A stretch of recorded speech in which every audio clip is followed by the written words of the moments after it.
Bonjour, je vais vous présenter la récolte en ruche kényane qui se fait avec parcimonie.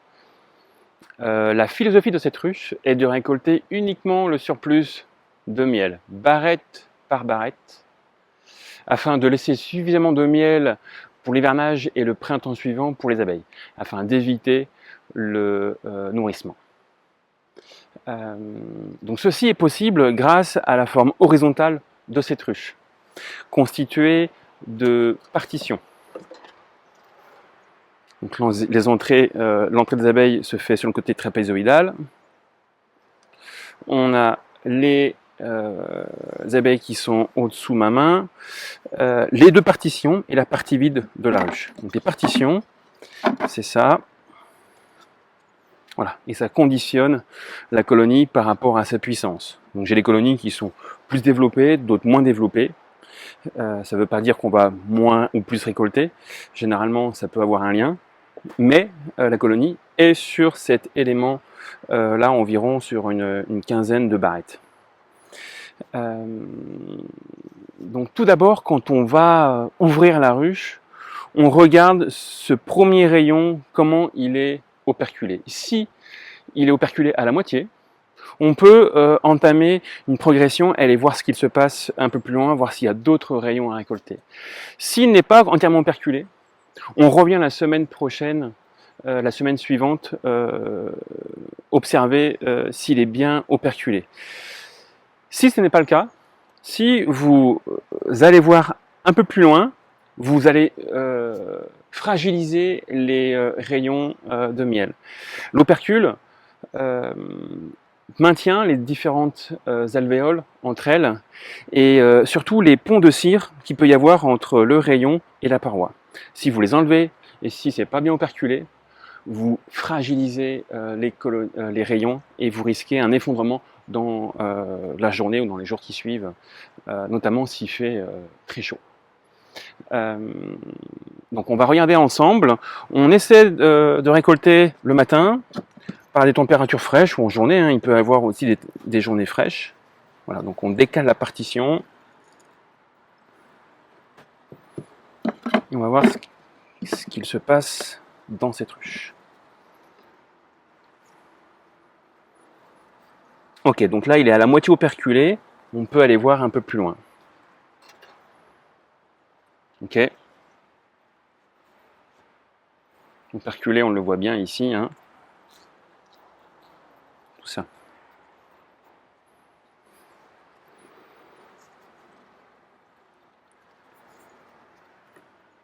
Donc on insère le lève-cadre, on déplace un petit peu, on regarde s'il y a des ponts. Ah, effectivement, il y a un petit pont là-bas en bas. Donc si j'enlève pas le pont et que je soulève la barrette ici, je vais casser le rayon de miel. Donc avec le lève-cadre, on supprime le pont. Ah, il y a un joli pont. Hein.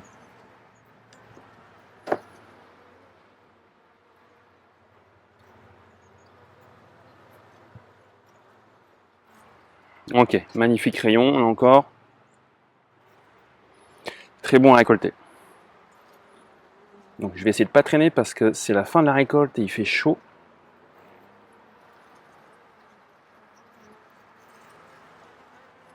Là je ne vois pas de pont.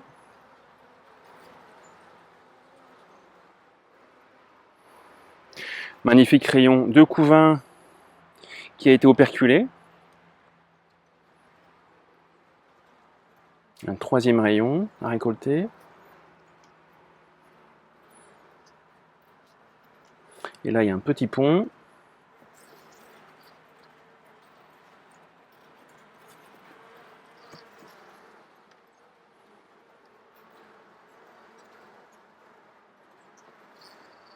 Ok. Et encore un autre magnifique rayon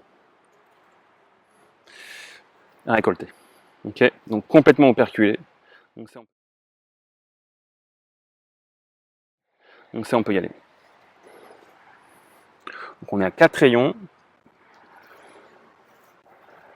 Et le suivant, on le voit, il est un tiers operculé, donc on n'y touche pas. C'est même pas la peine d'aller plus loin, on ne le fragilise pas, on le laissera. Donc la récolte, Dans les Hautes-Pyrénées, moi j'effectue 2 récoltes par an, fin juillet et fin septembre pour la mise en hivernage. Donc pour cette première récolte, cette fin de récolte, je récolte uniquement en bout de ruche, le miel operculé. Et ensuite, pour l'hivernage, je vais voir à l'entrée de la ruche, parce que généralement ici, il peut y avoir 1 ou 2 rayons de miel par ruche. Ah, j'ai une abeille qui m'attaque. Donc là, je sais que dans la ruche, j'aurai assez de miel pour l'hivernage, parce que là, ici, il y a au moins un gros rayon, et ici, il y en a au moins 2. Donc il doit y avoir au moins 10 kilos. Donc je vais me protéger parce que ça chauffe un petit peu.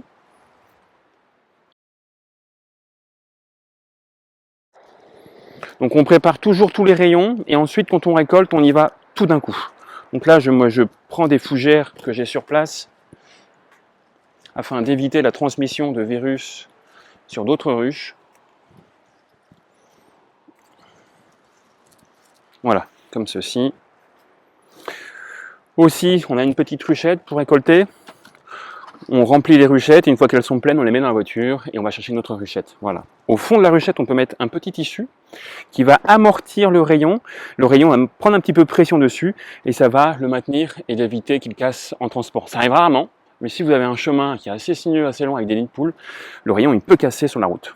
Sachant que là, sur le rayon, il n'y a plus de pont de cire entre les parois, où on peut éventuellement faire une plus petite ruchette pour que le rayon appuie un petit peu sur les côtés de la paroi. Allez, c'est parti. Donc la récolte, on peut la faire aussi avec un chasse-abeille, mais je n'ai pas de chasse-abeille pour toutes les ruches kenyanes. Donc j'y vais comme ceci, je fais une visite, je regarde si c'est bon à récolter, et si c'est pas bon à récolter, je reviens la semaine qui suit, et si c'est bon, eh bien j'y vais. Et là, je vais y aller.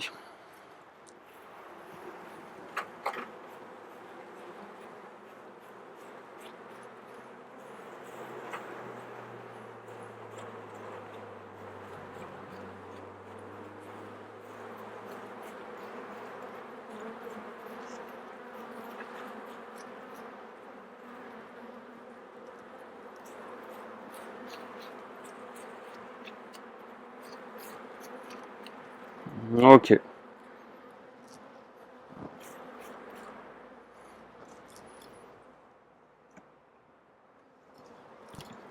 Allez, on y va, on enchaîne, on ne perd pas de temps.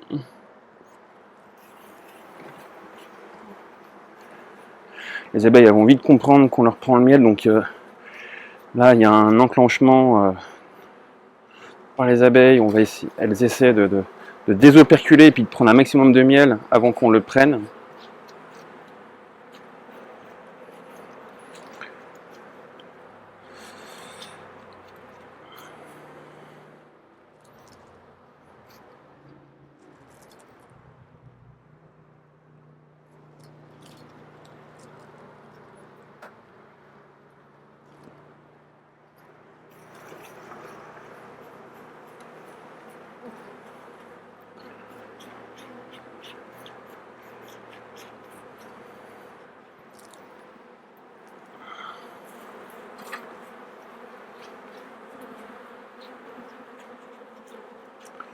Donc ça c'est magnifique, ce genre de rayon.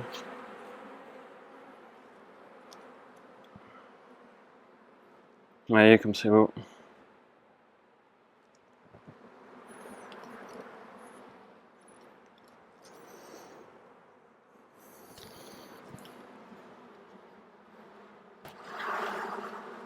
Allez, le dernier petit rayon. Donc lui on peut le laisser éventuellement, il n'est pas complètement operculé, vous voyez. Ici il y a encore de l'espace vide. Donc s'il y a une future mielée, elles vont le remplir. Et là, bon, il est complètement perculé, hein, on pourrait éventuellement le prendre, quoi. Mais on verra ça lors de l'hivernage. Je préfère le laisser, en prendre moins, toujours moins. Et je fais un point lors de l'hivernage, la mise en hivernage fin septembre. Et ensuite, je referme la ruche.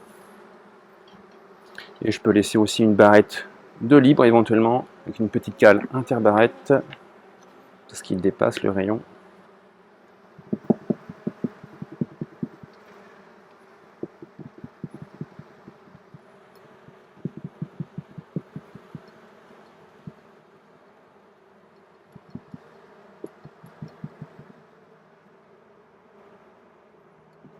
Et voilà.